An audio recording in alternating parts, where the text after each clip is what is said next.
Hi.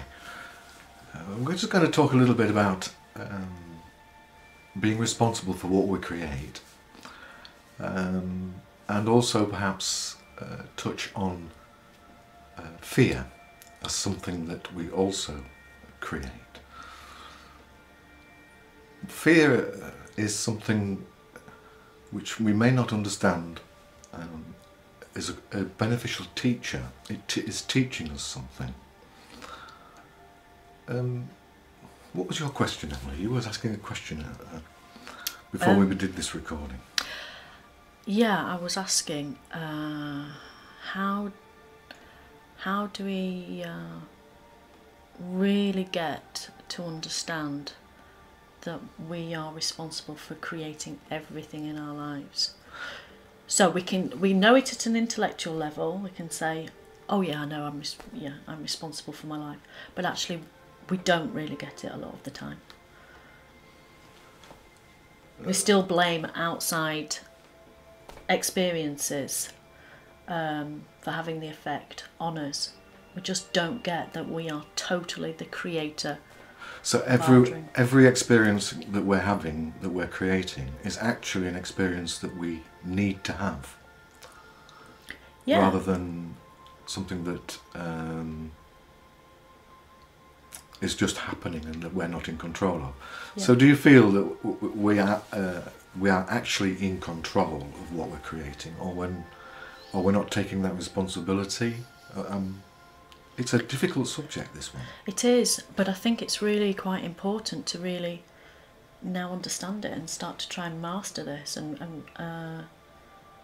live it a little bit,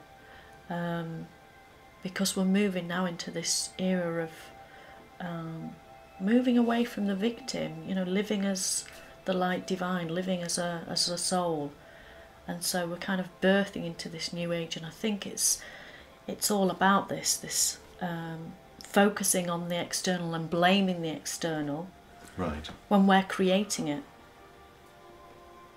How so for people who may be viewing our little discussion here, maybe they have some fears, or maybe they have some hopes and aspirations. They're on a spiritual journey, they're on a spiritual path. How do you know, how do you measure that if you're making any spiritual growth whatsoever? How do you know that you're actually getting somewhere in terms of your spiritual development, your spiritual growth? Is it this realization, this understanding that we have to take responsibility for everything that is happening to us? Is that a milestone that we begin to say, right, I do understand now. I am creating my life. I am having these experiences, good or bad, and that these experiences contain pearls of wisdom or teachings or lessons, which I am now going to actually begin to look at seriously and take responsibility for. Is that? I think so. Yeah, I think it's something about that you're growing spiritually when you're not attached to what you're creating. You acknowledge and see what you're creating, but you're observing it and realizing, okay, I've created this. Actually, now I'm at a place where I want to create something different.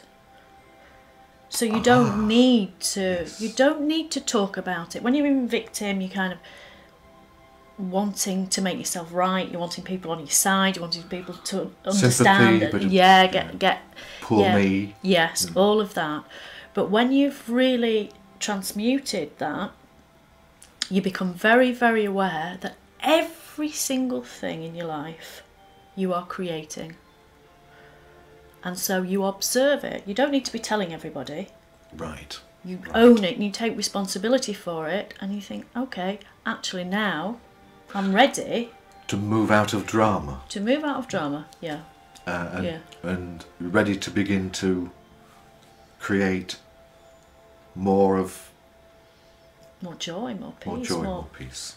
Now, that's easy to say, but if you sit with your best friend who's got cancer, or somebody's had something, you know, fairly dramatic happen in their lives, you know, perhaps their brother's passed away, or something's happened, you talk to them and say, well, you know, this is what you need to experience, and you've created this.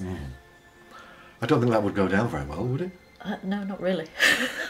But at the same time, that's the truth, and people don't like to hear it.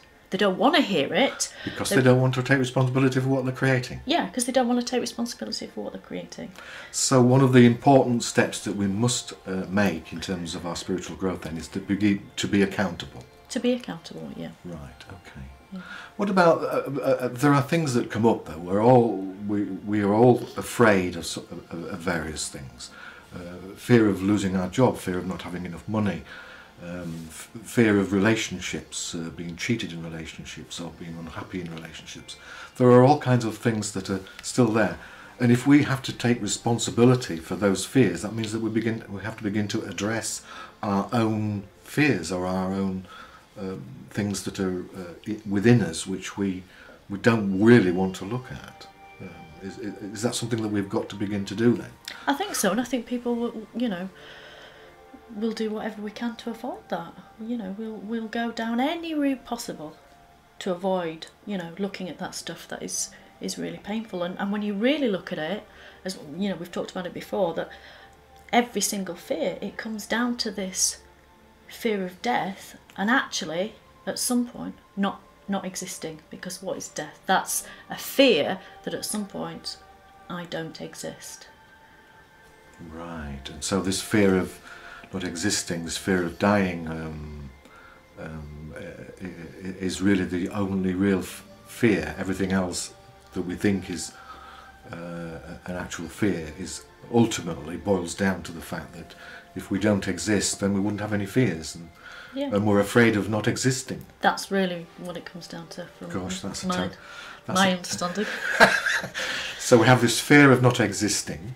Yeah. And yet we do exist. So I remember some in a channeling that I did, my guides were saying that we have to die to that aspect of ourselves which is alive to fear.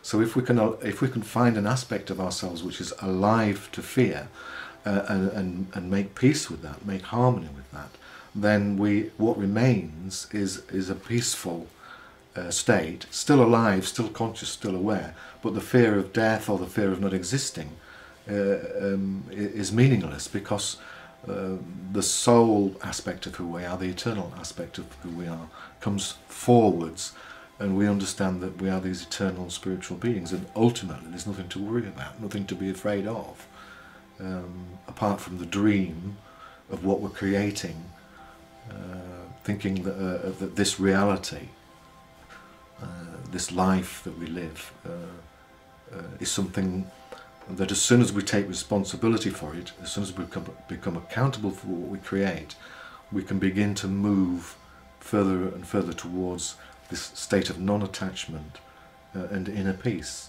That comes naturally from taking responsibility. Yeah. And yet the message then is it is vital that we begin to grasp how important it is to be responsible for everything that we're experiencing and everything that we're creating. And I think that takes courage.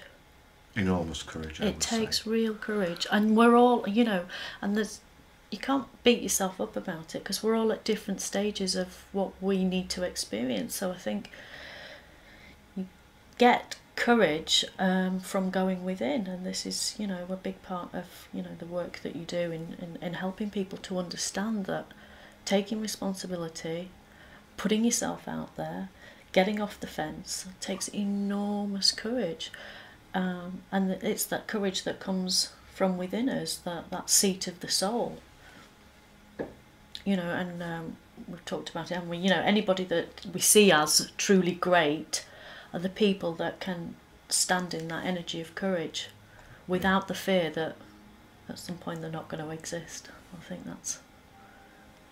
that's really absolutely fascinating. Perhaps we'll follow up this discussion with a short meditation.